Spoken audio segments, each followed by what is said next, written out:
जब डेमोन्स्ट्रेशन करने जाओगे तो मांगोगे क्या?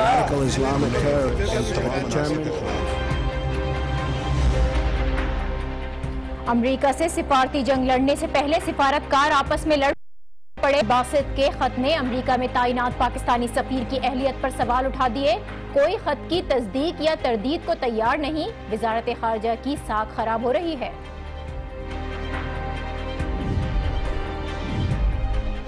कराची में बारिश वक्त से पहले हो गई, लेकिन इंतजामात बर वक्त न हो पाए। के बाद अब इल्जामात की बारिश हो रही है। हुकूमत रहमत को जहमत बनाने की आदत बदलने को तैयार नहीं।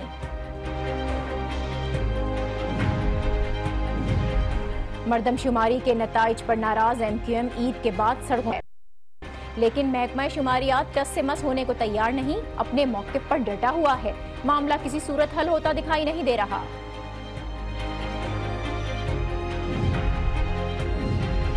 और लाहौर में बड़े इलेक्शन की बड़ी तैयारियां हो रही हैं। नून लीग के हल्का NA 120 पर इंतखाबी मुहिम का आगाज कर दिया गया। मरियम नवाज को मुश्किल वक्त में भारी जिम्मेदारी दी गई है, लेकिन हदफ आसान है।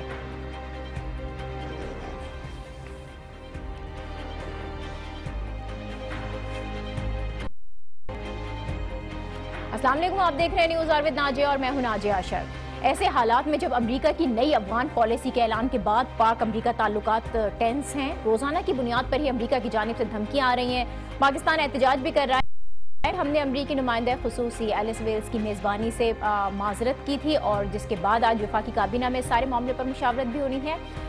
पार्लियामेंट में भी ये मामला ज़ेर बहस है। कल कौमी सलामती कमेटी का इजलास भी फिर से तलब किया गया है। ऐसे में इस मुश्किल वक्त में सोशल मीडिया पर भारत में साबिक पाकिस्तानी हाई कमिश्नर अब्दुल बासित का एक खत ज़ेरे गर्दिश है, जिसमें उन्होंने अमेरिका में तैनात पाकिस्तानी सफीर एजाज चौधरी को बदतरीन सफीर करार दिया है। वैसे तो ये खत रूटीन से हटकर है और इसकी तस्दीक या तरदीद के मुतालिक अभी तक कुछ नहीं कहा गया है। आमतौर पर डिप्लोमेट्स के दरमियान इस तरह की खतों की ताबत देखने को नहीं मिलती है, और अब्दुल बासित जैसी मोतबर शख्सियत इस तरह का खत सामने आना वाकई हैरानकुन भी है। और इन्होंने बराह रास्त एजाज चौधरी को यह खत लिखा है। इस खत पर 5 जुलाई की तारीख दर्ज है। पहली ही लाइन में आप देखें तो तमाम तर सफारती आदाब को नजरअंदाज करते हुए एजाज चौधरी साहब को बदतरीन सफीर कहकर मुखातिब किया गया है। इस खत में आगे अब्दुल बासित ने अपनी इस बात को साबित मिसालें भी दी हैं। उन्होंने UFA समिट और ह्यूमन राइट्स काउंसिल में पाकिस्तान की शिकस्त का तस्करा किया है। अगले पैराग्राफ में अब्दुल ने उन्हें अमरीकी सफीर के ओहदे से फौरी बर्खास्त करने पर भी जोर दिया है, और तजवीज़ ये दी है कि अगर हुकूमत पाकिस्तान ऐसा ना करे तो वो अपनी मुद्दत पूरी होने के बाद एक्सटेंशन ना लें। इस खत के आखिर में एजाज चौधरी को मुखातिब करते हुए ये भी लिखा गया है कि जिस मुल्क में उन जैसे लोग इंतहाई अहम पोजीशंस पर बैठे हों, उसका अल्लाह ही हाफिज है। बहुत ही अहम ये खत है, जिसमें इल्जामात बहुत संगीन लगाए गए हैं। अब ना इस खत की गई है और ना ही इसकी तरदीद सामने आ रही है, लेकिन अगर ये खत वाकई दुरुस्त है और अब्दुल बासित साहब ने ही लिखा है, तो ये एजाज चौधरी के खिलाफ पूरी की पूरी एक चार्जशीट है, क्योंकि उनकी कारकर्दगी पर पहली बार सवाल नहीं उठे। अमेरिका की अफगान पॉलिसी, इसके ऐलान के बाद से ही अमेरिका में तैनात पाकिस्तानी सफीर पर ये सवालात उठाए गए हैं कि आखिरकार पाक अमेरिका ताल्लुकात इस नहज पर पहुंचे कैसे हैं, और वो वहां अमेरिका में बैठकर पाकिस्तानी सफीर क्यों इस कर सके, क्यों उनको इल्म नहीं हो सका अफगान पॉलिसी के ऐलान से पहले अमेरिका में पाकिस्तानी सफीर क्या कर रहे थे। और इससे बढ़कर ये कि सिफारतकारों की आपस की जो ये लड़ाई है दुनिया भर में पाकिस्तान के लिए किस कदर रुसवाई का ये बाइस है। इस पर हम बात साबिक सफीर आबिदा हुसैन साहिबा ने हमें ज्वाइन किया है। बहुत शुक्रिया आबिदा हुसैन साहिबा आपका। अफगान पॉलिसी का ये जब ऐलान हुआ तो जाहिर है पाकिस्तान की जो डिप्लोमेसी है इस पर बड़ी बात हुई कि कमजोर हो रही है। अमेरिका में तैनात पाकिस्तानी सफीर एजाज चौधरी पर भी पूछा गया कि वो अमेरिका और पाकिस्तान में इतना गैप कैसे आ गया, वो क्या कर रहे थे इस दौरान। अब अब्दुल बासित साहब का जो ये खत सामने आया है, इसकी कोई तरदीद तो अभी तक नहीं हुई है। कितना नुकसानदेह है ये खत इस वक्त हमारी वजारत खारजा के लिए? जी, ये खत जो है इसको पब्लिक नहीं था होना चाहिए। अगर अब्दुल बासित साहब के कुछ राय थी तो वो खुफिया ही रहनी चाहिए थी। अब तो सामने आ गया है। अब चूंकि ये पब्लिक हो गया है तो साफ जाहिर है कि इससे पाकिस्तान का नुकसान तो होता है। एजाज चौधरी साहब जब से सकिन हुए हैं वाशिंगटन में, उनकी कोई नुमाया कारकर्दगी सामने नहीं आ सकी। और हाल में जो डोनाल्ड ट्रंप ने पाकिस्तान के बारे बयान दिया तो वो पाकिस्तान के हक में ना था, और उससे जाहिर ही होता था कि पाकिस्तान की सफारतकारी का वाशिंगटन में कोई असर ना है।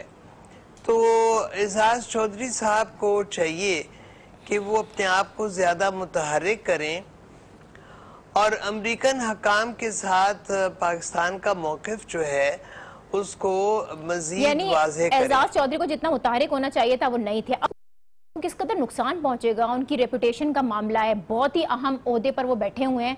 फिर ऐसे में कि जब मुश्किल वक्त है, अमेरिका में एम्बेसडर की तब्दीली पर सोचा जाएगा कि वहां पर जो सफीर तैनात हैं उससे मुताल्लिक वजारत खारजा हुकूमत कुछ सोचे। अब ये तो हुकूमत पाकिस्तान पे डिपेंड करता है। बार बार सफीरों को बदलना कोई अच्छा तो नहीं होता। बहरहाल क्योंकि वाशिंगटन बड़ा अहम कैपिटल है, तो पाकिस्तान को, हुकूमत पाकिस्तान को चाहिए कि एक दफ़ा वो एजाज चौधरी पे से इसरार करें कि वो अपने आप को ज़्यादा मुतहर्रिक और मौसर बनाने की। तो अब्दा साहिबा, आप तो खुद अमेरिका में सफीर रही हैं, अब कितना मुश्किल होता है इस तरह के हालात क़यादत से डील करना। अब तो पूरे खित्ते का मामला है, ये रूस हो गया, चीन हो गया, फिर टर्की है, उसके साथ हम मिल रहे हैं, मुशावरत कर रहे हैं, उनके साथ मिलकर स्ट्रैटेजी बनाई जाएगी, उनको एतमाद में लिया जाएगा। फिर अमेरिका की बारी है, उसको तो हमने अभी रोका हुआ है, अमेरिका को एतमाद में लेना है, जो ट्रस्ट डेफिसिट दूर करना है, पाकिस्तान का स्टांस उन पर वाजे करना है। ये सब कुछ किस तरह से मुमकिन हो सकेगा? देखिए, ये इत्तेहाल करना आसान भी नहीं है और नामुमकिन भी नहीं है। अमेरिका की हुकूमत जो है वो बड़ी एक ओपन हुकूमत होती है और अमेरिकी हकाम के साथ लॉबी करना कोई ज़्यादा दिक्कत आमेज नहीं होता। तो अगर हमारी लॉबी उनके साथ मौसर होगी और हम मुतहर्रिक होंगे जी, और हम आसमान के कुलाबे मिलाने की कोशिश करेंगे तो यकीनन हमारा वहाँ पे कुछ तो ये लॉबी को फिर स्ट्रॉन्ग कैसे करें? अमेरिका की जो ये नई अफगान पॉलिसी है, इसकी अनाउंसमेंट के बाद ही पाकिस्तान ने जो रिस्पांस दिया है, जो रवैया अख्तियार किया है, एहतजाजन अमेरिकी नुमाइंदा खुसूसी जो आ रहे थे उनकी मेज़बानी से भी माजरत की गई है। पहली मरतबा रेजिस्टेंस नजर तो आ रही है। ये पॉलिसी पाकिस्तान के हक में दुरुस्त है? हम सही अंदाज में अमेरिका के साथ डील कर रहे हैं इस वक्त में? देखिए, बुनियादी तौर पे अमेरिका अफगानिस्तान में नाकाम हुआ है। एक खतीर रकम खर्च करने के बावजूद और वहाँ पे अपनी तयन करने के बावजूद अमेरिका की पॉलिसी जो है वो कामयाब नहीं हुई। तालिबान जो हैं वो अफगानिस्तान में ज़ोर पकड़ते चले गए हैं और अपनी नाकामी का एतराफ़ करने को तैयार नहीं मालूम होता। वो बजाय इसके कि अपनी नाकामी का एतराफ़ करें, वो सारा मलबा जो है वो पाकिस्तान की तरफ धकेलते हैं। अब वाज़ेह है कि पाकिस्तान के तो ये हक में है बात कि अफगानिस्तान में अमन कायम हो, लेकिन पाकिस्तान का कोई अफगानिस्तान के तालिबान पे असर ना है। तो हालात को बेहतर करना और अमन कायम करना ये हुकूमत अफगानिस्तान और तालिबान के आपस में गुफ्तो शुनीद से ही मुमकिन हो सकता है। अभी तक ये गुफ्तो शुनीद तो शुरू नहीं हुई। रूस ने, चीन ने, पाकिस्तान ने, अमेरिका ने कोशिश की है कि तालिबान और हुकूमत अफगानिस्तान के मुज़ाकरात हों, लेकिन कामयाबी हासिल नहीं हो पाई। जब तक कि अफगान और एक दूसरे से मुखातिब ना हो तो कोई भी बाहर से कुछ नहीं कर सकता। ठीक है, बहुत शुक्रिया अब्दा हुसैन साहिबा, साबिक सफ़ीर हमारे हमरा थी। और ऐसा मुश्किल वक्त कि जब पाकिस्तान को मुश्किल फ़ैसले करने हैं, इन मुश्किल फ़ैसलों के अंदर इस तरह के सिफारतकारों के दरमियान जो कन्वर्सेशन सामने आना यकीनन ये बदनामी का बाइस भी बनेगा और जो साख है फॉरेन मिनिस्ट्री की वो भी ख़राब हो सकती है। इसी के साथ हम यहाँ पर एक ब्रेक लेते हैं, उस ब्रेक के बाद कुछ और अहम खबरें वो भी शामिल करेंगे। देखते रहिए।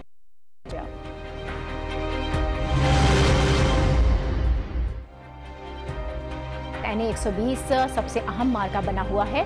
यही वजह है कि इस हल्के के लिए नून लीग ने कुलसूम नवाज को तो नामजद किया था, चूंकि वो कैंसर के इलाज के लिए अब लंदन में है। इसीलिए मरियम नवाज अपनी वालदा की इंतखाबी मुहिम चला रही हैं। अमली सियासत में बज़ाहिर उनका पहला इम्तिहान है। भरपूर तरीके से इंतखाबी मुहिम का आगाज़ किया है। कॉर्नर से ही जा रही थी। अब हल्के के जो तमाम बाजार गलियां हैं, नून लीग और तहरीक इंसाफ के जो उम्मीदवार हैं उनके पोस्टर्स और फ्लैक्सेस से सजा हुआ है। इंतखाबी मुहिम से अलग किए गए हमजा शहबाज लंदन में हैं और कहा तो ये गया था कि इंतखाबी तैयारियों की निगरानी वो करेंगे, लेकिन फिलहाल ये बोझ मरियम नवाज के कांधों पर है। पहली बार यह है कि मरियम नवाज अपने वालिद के बगैर किसी मुहिम को लीड कर रही हैं। ज़िमनी इंतखाब की जो ये मुहिम है, हिकमत अमली, सब कुछ इस वक्त मरियम नवाज के हाथ में। अब से कुछ देर पहले वो दफ्तर का इफ्तिताह करने के बाद कारकुनों से बात भी कर रही थी। इसी पर हम बात करेंगे। हमें और अनवार हाशमी ने ज्वाइन किया है। अनवार, NA 120 पर PTI और दीगर जमातें काफ़ी दिनों से मुहिम चला रही हैं, लेकिन नून से बाकायदा मुहिम का आगाज़ किया है। मुश्किल वक्त तो है, भारी जिम्मेदारी भी है मरियम नवाज के कंधों पर, लेकिन NA 120 आसान हदफ है? जी बिल्कुल, देखिए शरीफ खानदान का हल्का समझा जाता था। वोटर्स कंफ्यूजन का शिकार थे कि नवाज शरीफ के बाद शहबाज शरीफ आते हैं, मरियम नवाज आती हैं या कुलसूम नवाज आती हैं। उम्मीदवार अनाउंस हुई कुलसूम नवाज, बीमारी की वजह से लंदन चली गई, फिर वोटर कंफ्यूज हुआ। लेकिन अब जाके फिर मरियम नवाज की शरीफ बरादरान ने उस हल्के के कारकुनों को वो चेहरा दिखा के वादा याद दिलाया। और मरियम नवाज ने, अभी आपने भी सुना कि 3 बातें की हैं कि क्या लाहौर जागेगा, क्या वर्कर्स जो है को वोट देंगे, और क्या वोट का जो तकद्दस पामाल हुआ है या नायली हुई है उसका बदला लोगे। ये अपने वोटर्स को उन्होंने एक एजेंडा दिया है। ये जो 3 निकाती एजेंडा दिया है, ये तमाम तर वही बातें हैं जो हमने सुनी जब मियां नवाज शरीफ अपनी रैली निकाल रहे थे। उस वक्त से लेकर अब तक वो जितनी बार पब्लिक के सामने आए हैं, इसी किस्म की बातें की हैं। वही पनामा का जिक्र हुआ है, वही इकामा का जिक्र हुआ है, उसी तरह से पब्लिक को पुकारा गया है। तो अब ये जो वोट होगा, ये हमदर्दी की बुनियाद पर दिया जाएगा या कारकर्दगी की बुनियाद पर? देखिए, इसमें दोनों चीजें शामिल हैं। ये बात उन्होंने उस हल्के में की है जो कि से शरीफ फैमिली का हल्का समझा जाता है। दूसरे शहरों में जाके एग्जैक्ट ये बात नहीं की, इसलिए एक लाड का रिश्ता है इनका वोटर्स के साथ, उसको कोशिश की है उन्होंने। लेकिन जो आपका पॉइंट है कि उम्मीदवार जो है वो डॉक्टर यास्मीन राशिद है, वो इसलिए बड़ी उम्मीदवार करार दी जाती है कि 2013 में उन्होंने 40,000 के मार्जिन से अगर शिकस्त हुई थी, लेकिन 52,000 वोट लिए थे 91,000 के मुकाबले में। तो अब देखना ये है कि PTI अगर गेन करेगी तो किन बुनियादों पे करेगी, और अगर नून करेगी मजीद तो किन बुनियादों पे करेगी। तो इसमें बहुत हद तक इंतखाबी मुहिम का भी किरदार होगा। आप तो इस हल्के को कवर करते रहे हैं, अब लग क्या रहा है नून लीग के लिए ये मुकाबला इस लिहाज से आसान है क्योंकि PTI भी पूरा जोर लगा रही है, तो दोनों की इस वक्त जो इंतखाबी मुहिम है वो राइट डायरेक्शन में जा रही है? देखिए बिल्कुल, डॉक्टर यास्मीन क्रेडिबिलिटी है, यहाँ के लोग और यहाँ के वोटर उनको भी एक अच्छी शख्सियत समझते हैं लोगों के साथ। उनका फर्क था पिछले वोट का जो मार्जिन था कि पीपल्स पार्टी ने अलामती तौर पे वो इलेक्शन लड़ा था। तीसरी बड़ी पार्टी पीपल्स पार्टी है इस हल्के में, तो अलामती तौर पे इलेक्शन लड़ा था, तो 2600 वोट मिले थे पीपल्स पार्टी को। तारी और बिलावल एक्टिव नजर आ रहे हैं, बार बार NA 120 की बात कर रहे हैं और अपने उम्मीदवार को की कैंपेन के लिए कारकुनों को वो जोश दे रहे हैं।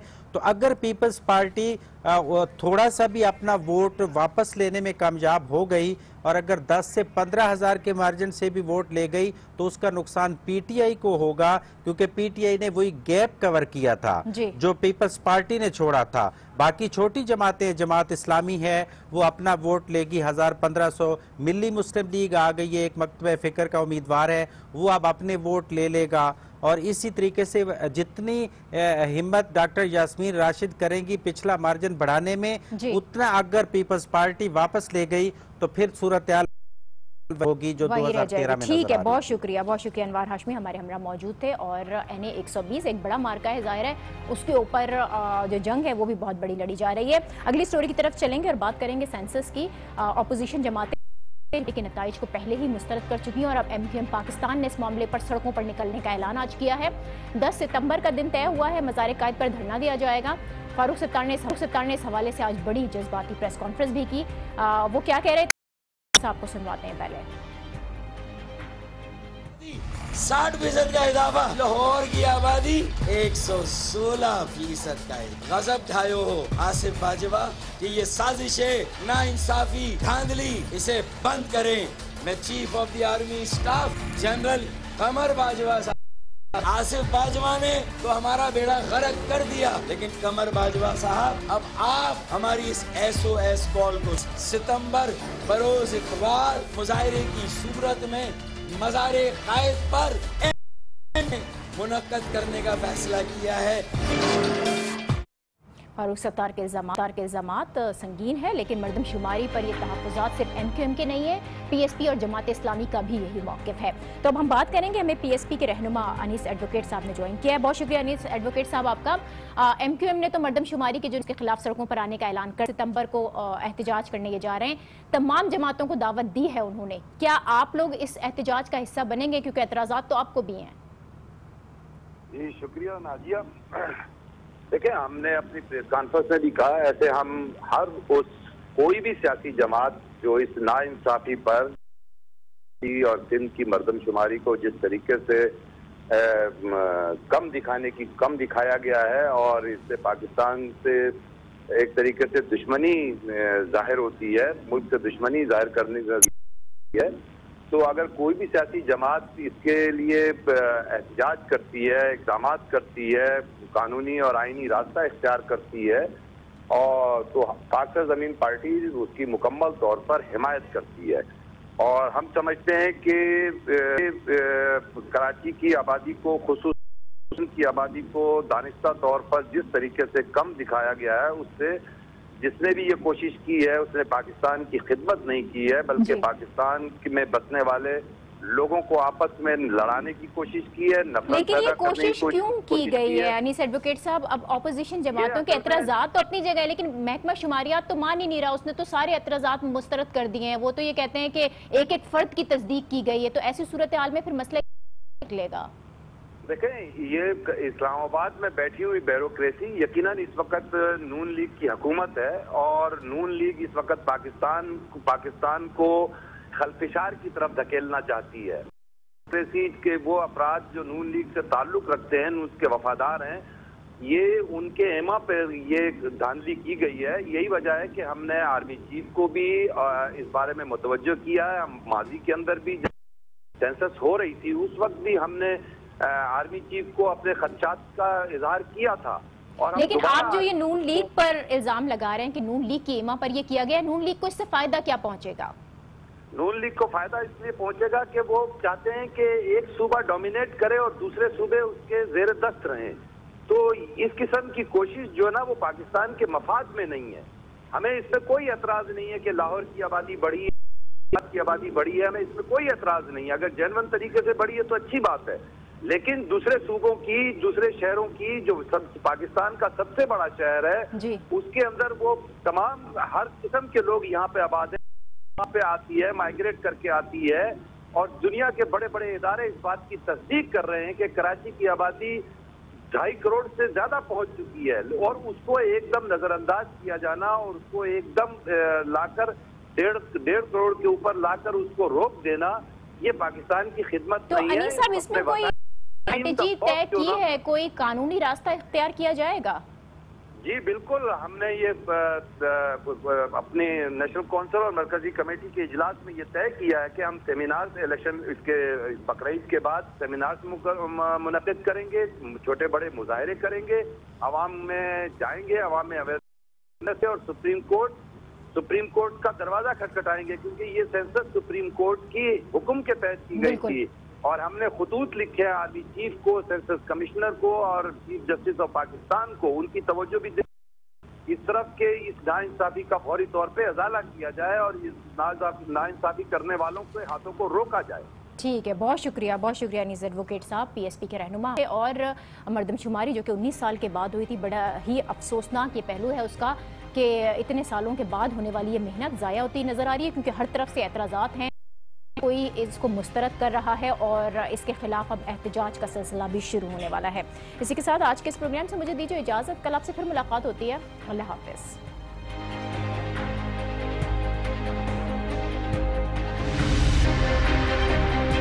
करने पढ़ने के लिए हमारे पास वक्त नहीं है। तुम जब डेमोन्स्ट्रेशन करने जाओगे तो मांगोगे क्या? Radical Islamic terrorists determined